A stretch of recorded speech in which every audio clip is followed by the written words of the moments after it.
Hey guys, welcome back to the channel. Thank you for being here. My name is Andrew, coming to you from beautiful Costa Rica. Today's topic is going to be the red flags along the way.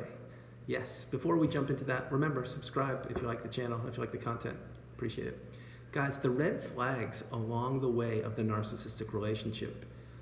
Did you pay attention to them? Did you adhere to them? Did you listen to them? Probably not. And let's discuss a few of these red flags that are instrumental in what happened. So number one, could you be authentic with yourself when you were with the narcissist? Could you be the real, genuine version of you? Probably in the love bomb stage, yes. You felt completely comfortable and free and, oh my God, this person is magical and all these things. And then eventually that faded away, as we know. And no, you found yourself not being authentic and actually withholding things and not sure if the things you said to the narcissist, how they would be taken and how they would be perceived. And the narcissist completely changed and they became that creature and you could not be real. So that's one red flag. Another red flag is your instincts, your gut, your intuition. Was it telling you during certain times of the relationship that something wasn't quite right? I think it did. It definitely did with me. And what happens is if your instincts, your intuition, or your gut, it's telling you, hey, you know, something's not right here, and you can't quite put your finger on it, which was the case with me, and I'm sure with you, it still is a red flag, because even though you may not be able to identify what exactly the situation is, you know something's not quite right. And that's a time for a moment of pause and reflection and thinking, oh my God, what is it? What is it? I can't figure it out. But that was a red flag, and I missed it too. Another red flag would be putting up with temper tantrums / rage fits / misbehaving on the narcissist part, meaning normalizing poor behavior. So in my relationship, this became the norm, rage fits, I'm not going to go into details, but things like that.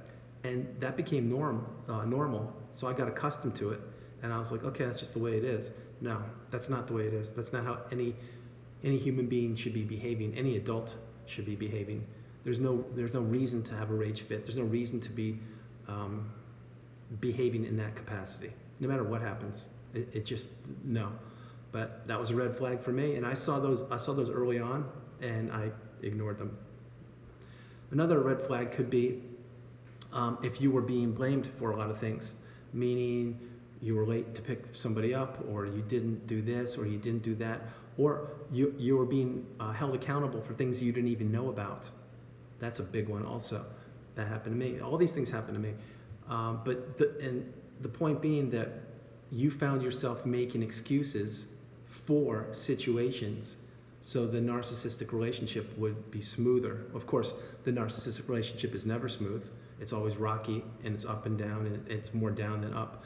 But the point being that you found yourself covering for that and trying to make it better and trying to make things smoother and easier. Another huge red flag. Guys, in a relationship, in a healthy relationship, you shouldn't really have to try. You should want to just do things out of love and respect and being genuine and authentic, and you and your partner it should be reciprocated.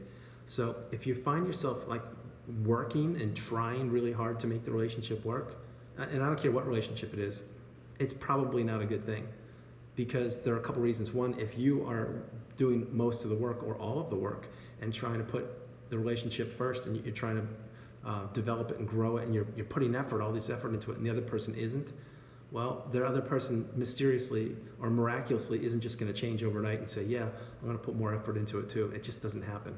So why I'm saying that is, if you found yourself putting all this effort into the relationship, red flag, because it should just flow naturally. It really should, with, you know, highs, lows, all that kind of stuff.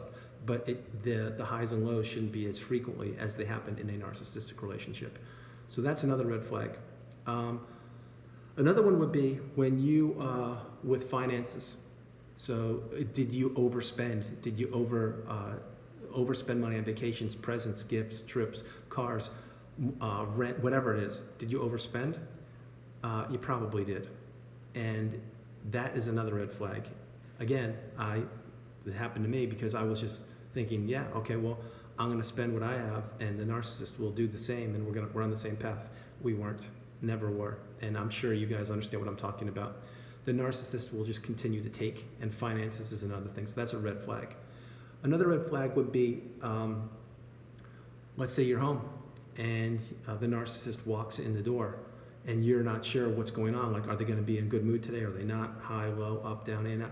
If you're ruminating, ruminating's the wrong word. If you're thinking about how the person is going to behave when you see them, that's not healthy, because you need stability there. You need to know that when the front door opens and the narcissist walks in the door, that things are going to be calm and everything's going to be okay. But if you found yourself or find yourself always like on high alert, like, oh my God, they're home, what's going to happen now? I'm not sure. Not good. It's a huge red flag, because it means you're living on high alert and you're not living peacefully for yourself. You're living, again, to make the relationship better, and you're doing things that you shouldn't be doing, that are not natural. Huge red flag. I did that for years. Another red flag could be family and friends. So let's take either of them.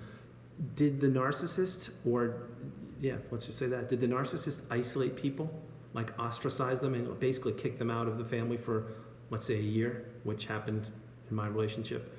Or the people just kind of get faded away, and you can never quite figure it out what happened. And then miraculously they come back in and everything's good again. That's not normal. It's not healthy in a relationship. In a familiar relationship, not at all. People may not get along all the time, and maybe there's some bumps in the road, but you don't just basically ostracize somebody for a year, which again, it did happen, not to me, but it happened to somebody in the family. And that happened a couple times, and that was a huge red flag to me, but I didn't know what I was dealing with. Other red flags could be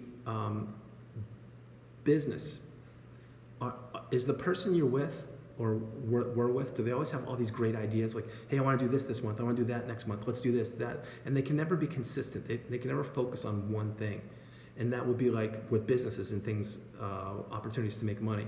There's always a new flavor of the month, and they always want something new to keep them occupied. And once you get involved with whatever that new thing is, maybe it's selling a product or something, then it gets old and it's stale, and they don't want to do it. They want to do another one next month.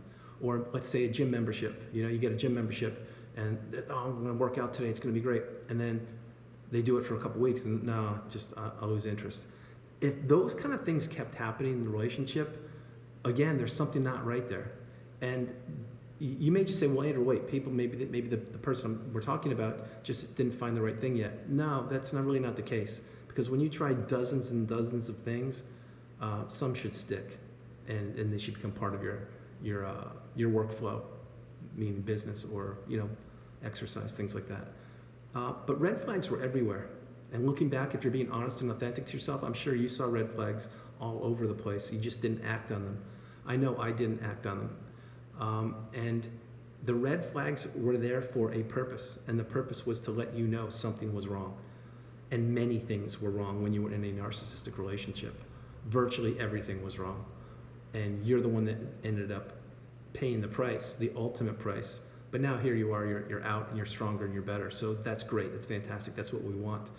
But guys, in the future, if you see red flags, anything, like you're watching this video now, wherever you are, if you see some red flags with somebody, a relationship, pay attention to them. Listen to your instincts, your intuition, your gut, because it will almost always guide you in the right direction, and it will help you out. It will help you. So I hope we learn our lessons from the red flags with the narcissistic relationship, that we need to pay attention to them, and we've built a healthy foundation for ourselves, and our boundaries are strong, and we are being real, genuine, and authentic to ourselves. So we can continue to move forward and be the best versions of ourselves every single day.